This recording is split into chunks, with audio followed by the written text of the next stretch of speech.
The Devil's Hole. Who just knows how deep that goes into the earth? Thousands and thousands of feet, most likely. They don't even know how deep it is.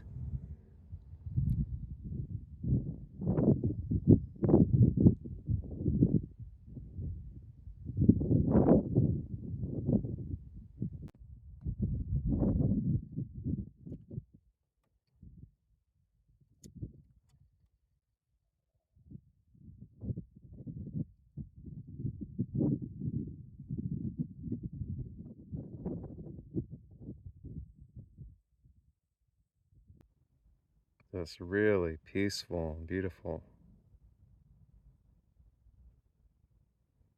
And this is surrounded by some rugged, rugged desert.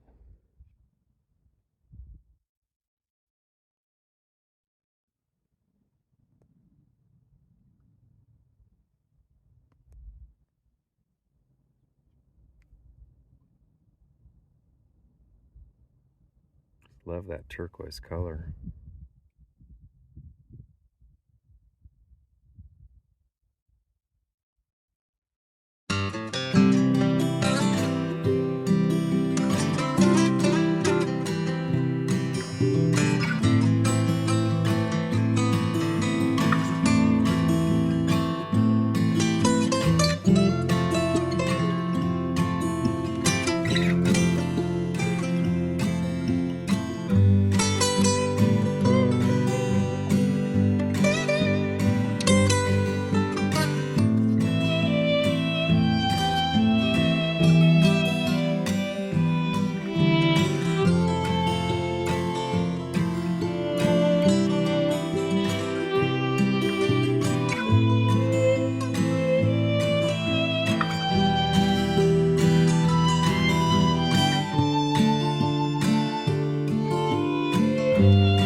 We just made the turn off from the main highway to the Ash Meadows National Wildlife Refuge. I believe that's Mount Charleston in the distance to the right with the snow on it.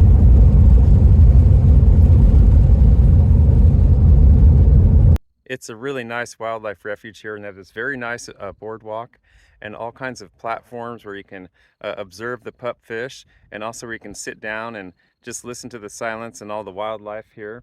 And they had a little exhibit with a board that was talking about the history, how this area at one time was going to be all developed for like a casino, and they were starting to bulldoze everything over, and these are some of the rarest invertebrates in the whole world.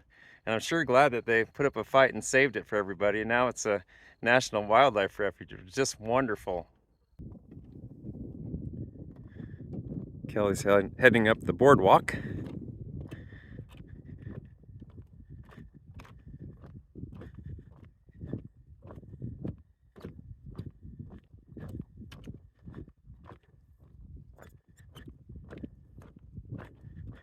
These are a little bit different. The base is a little bit different. This is taken from the boardwalk itself. There you can see some of that water.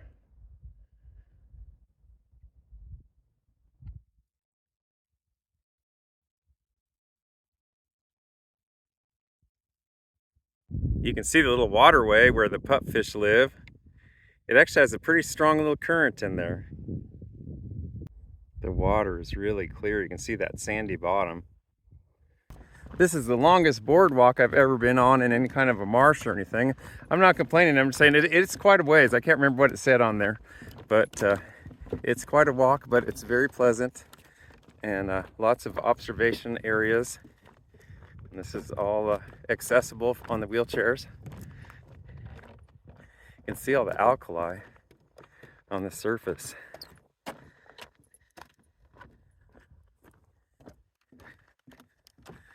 There's all kinds of signs every once in a while that says no swimming. The water looks very inviting, so I can see they need to probably do that. Oh, interesting. Look at this right here. You know what? This is a wild grape. Look at that. Is it a grape? That's a grape. That's interesting, isn't it? Yeah, that it would just volunteer to grow there. Yeah. Well, there's a lot of different types of wild grapes. It definitely could be a wild type of a grape. Look at that. Those are the little buds. They have flowers first before they have the grapes. Yeah. But that's a little grapevine. Future interesting. Grapes for the birds. Yeah. Oh, it says here, yeah. The birds like this one here eat the wild grapes. Huh. Oh, look at this. Look at the water. No wonder they have to put a sign, no swimming. It's crystal blue, clear, beautiful, beautiful. It's not dyed. That's the natural color. Wow.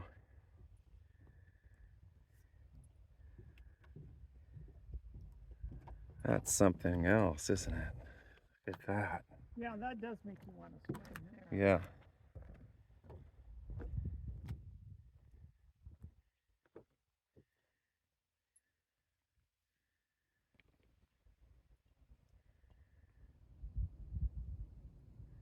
Well, it's a really beautiful, really nice walk. Highly recommend coming to this wildlife refuge, and it's free to the public, and it's just amazing. Very, very interesting.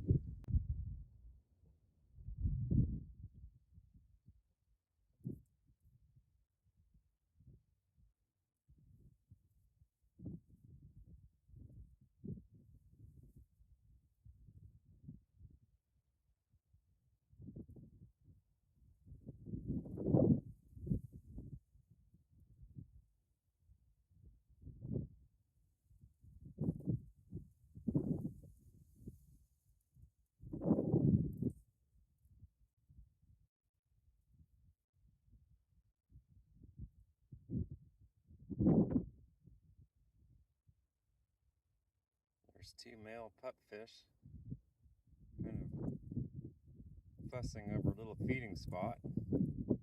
We're heading down a little farther, and this section of the trail is kind of the bird watchers part of the trail, and we're really enjoying this. And we noticed that the pupfish are a lot smaller than we were expecting, and they're very spirited little fish. They're always moving, always fussing, always doing something, so it's very entertaining to watch. Lots of great views and lots of places to just sit and watch the birds.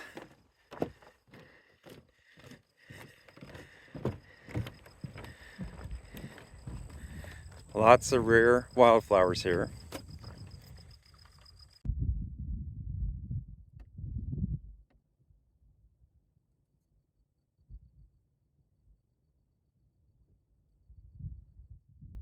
This is where the natives used to grind their mesquite pods, in these grinding holes.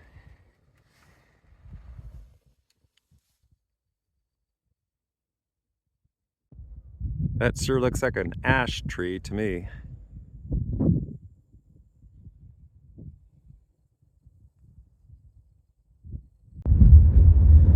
We're on the road heading out to Mr. Longstreet's cabin, and he was a pioneer, very colorful character. Many years ago, lived in the area. One one of my subscribers sent me a whole book about his history, and you can read about him. He's a real colorful pioneer era personality. But this is his cabin up here that we're going to. I believe Longstreet's cabin did have water.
Oh, look, it's got a dirt floor in here.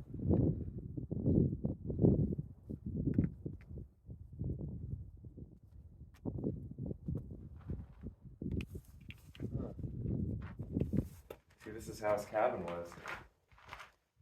It's the size and reconstructed of it. Pretty good sized cabin, not bad. And then he had water, he had a swimming pool right over here too. So this is a really good location. But Jack Longstreet, he did a lot of business ventures. I think horse racing and different betting and different things like that. And I think he ended up shooting like 5 different people. And he only regretted one of the people that he had shot out of the 5. And then he made a big fortune. And when he sold this place, he made a fortune. And then he didn't put the money in the banks. And then just recently, after he got the money, the Nevada banks all failed. So he still had his money. He was a really sharp, cunning character, pioneer. He spoke the local language and everything. And real interesting read about the history of Jack Longstreet. So what do you think, Kelly? Could you live back here just like Jack did back in the day? Yeah, especially with the pool out there.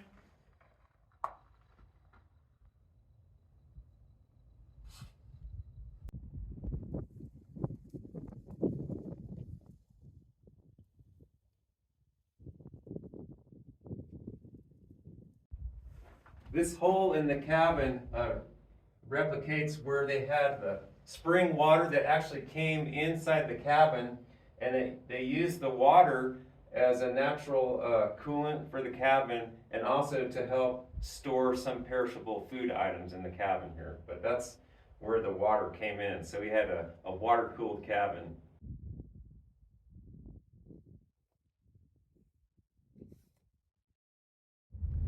We're going to see if we can find this other spring. It's just a little short jaunt away from Jack Longstreet's cabin. I believe it's just about 7/10 of a mile away.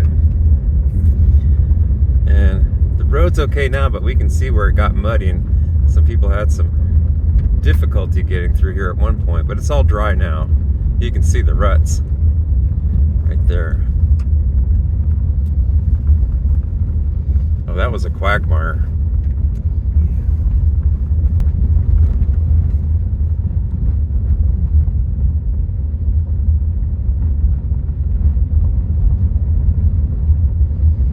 I can just see fields and fields, a whole section of that area that's just the wildflowers blooming. It's like yellow.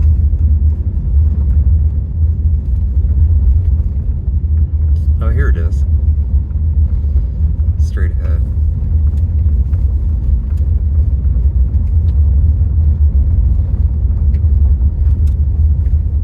I wouldn't mind living out here myself.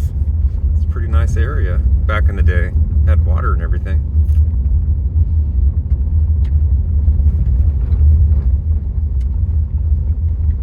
So the gate's closed, but it says open to foot traffic, so we're gonna walk over there and take a look. Gets kind of muddy back here. How deep the mud is.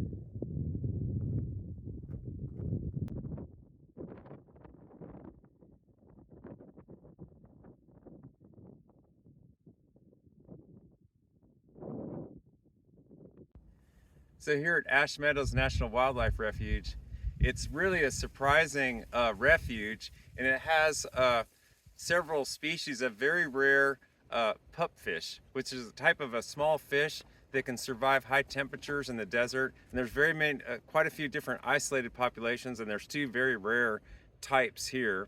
And just recently we saw some where the males, you can see the little blue part of their tail because they're heading into the reproduction cycle. And so you can tell the males apart from the females, the males have a little blue. But this refuge is it's really amazing. There's so much here as far as rare plants and flowers, a lot of different migratory birds, and the rare fish. It's really amazing. Not only that, we're going to try to get up to the Devil's Hole today, and that is an interesting land formation. And that Devil's Hole, it is, I think they say that they know it's over 500 feet deep, but I've seen other things where divers have gone down and measured and so forth. So it's probably over 900 feet deep, but the fact is nobody knows for sure how deep this Devil's Hole is. Basically, the Devil's Hole is just like it's almost like a shaft that opens into the earth and goes very deep into the earth, and there's water coming up through there. So there's a lot of conjecture, like where's the water coming from and where's it going and so forth. And there's been some incidences and accidents where people have dove in there or drowned and so forth, and they really don't know how deep it is. But the amazing thing is with the Devil's Hole is it's got its own little population of pupfish, and the pupfish that live there are a unique type, and I believe they're one of the rarest, if not the rarest invertebrate in the world. They got down to about 35 fish at one point, but now that they're got up, I think, to about 500, so they're pretty stable right now. But after it was after one of the earthquakes that happened, that it's so strange, this Devil's Hole where this pool is, that the water, even if there's an earthquake in another part of the world, the water sloshes in this thing like a bathtub. And so it's people are wondering if it's, you know, connected some way subterranean throughout the world somehow, where there's earthquakes and it affects this pool. So it's a really unusual pool. But after that last earthquake with the pupfish, it caused them to want to reproduce. So they went from just like 35 to like back up to 500. I think they were feeding them a little bit, helping them along too. But unfortunately, the whole Devil's Hole, it's got to be fenced off because there were some people that, you know, I guess had been drinking or whatever, and they went in there and caused some problems and whatever, and caused some problems for the fish. So they had to keep it all, fenced off. And so we can go and look in there, but we can't really get close enough to get in the water to see them. But you can go online and see some other information about the pupfish that are in the Devil's Hole. But I thought that was amazing. There's this hole that they don't know how deep it is, and that whenever there's an earthquake around the world, this water sloshes around and affects these fish. So it's really amazing and something surprising that's here at the refuge. Here's a view of one of the farther reaches of the refuge, and we walk down this little gravel road. You can see what it looks like in here. I was curious about that butte.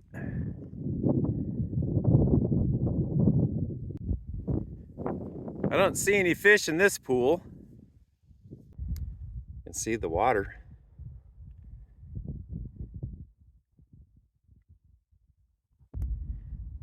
They don't have much time to transform from tadpoles into most probably little toads before this water dries up. But in general, tadpoles that are black like this are toad tadpoles.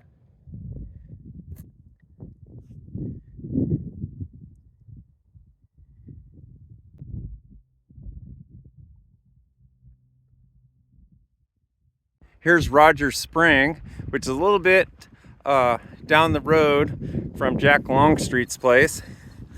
Oh, look at the water in here, everybody. Look at the water. Oh, it's amazing blue. And there's a little pupfish right there. Look at the little pupfish. We can see it. It's a small one. Oh, there's another one. It seems like the little tiny ones are the ones that are on the surface. Oh, there's some over there. They're so small. They must be young ones. They're just like little minnows.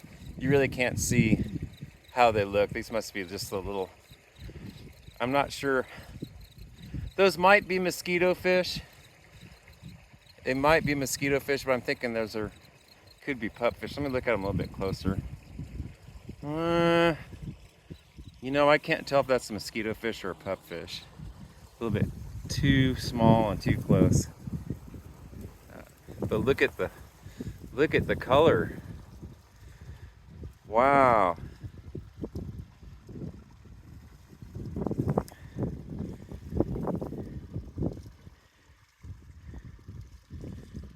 We can get a little bit closer to this one. We're really careful not to damage the bank or anything, but you can get up pretty close to this one. Look at the color of this water, everybody. It's so blue. It's like you'd see something in Florida like that.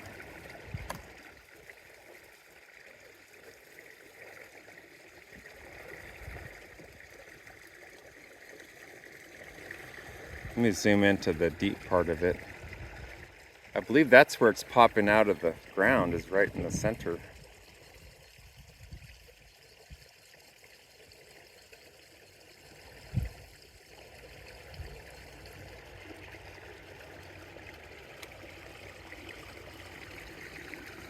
Oh, there's a little fish right there. Now that's a pupfish for sure.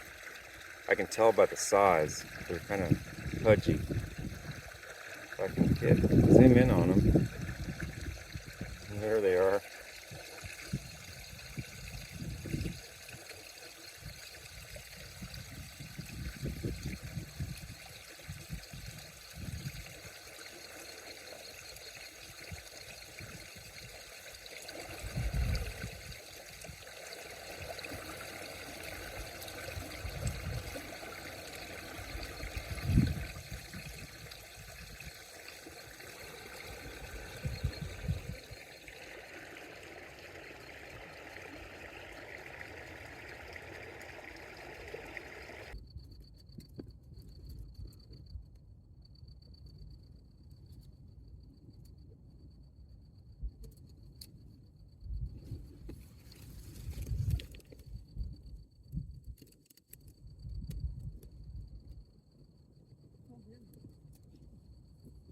There's one right there.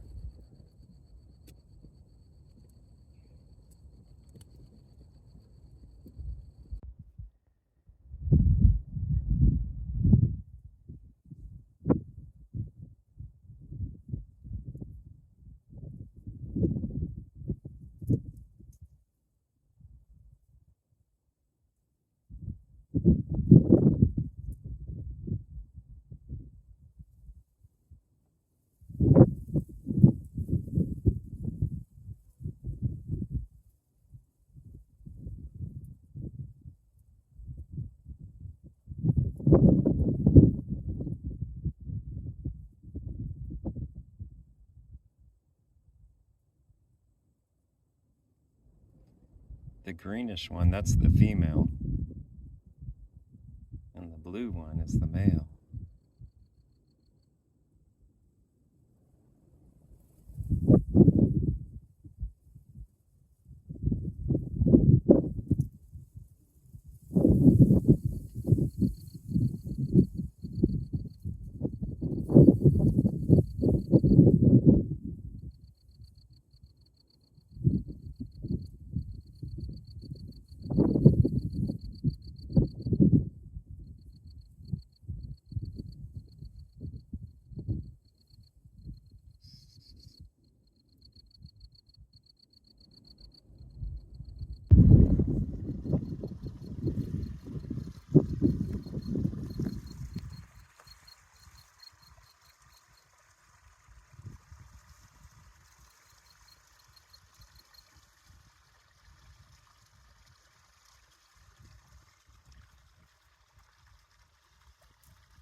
Just really gorgeous.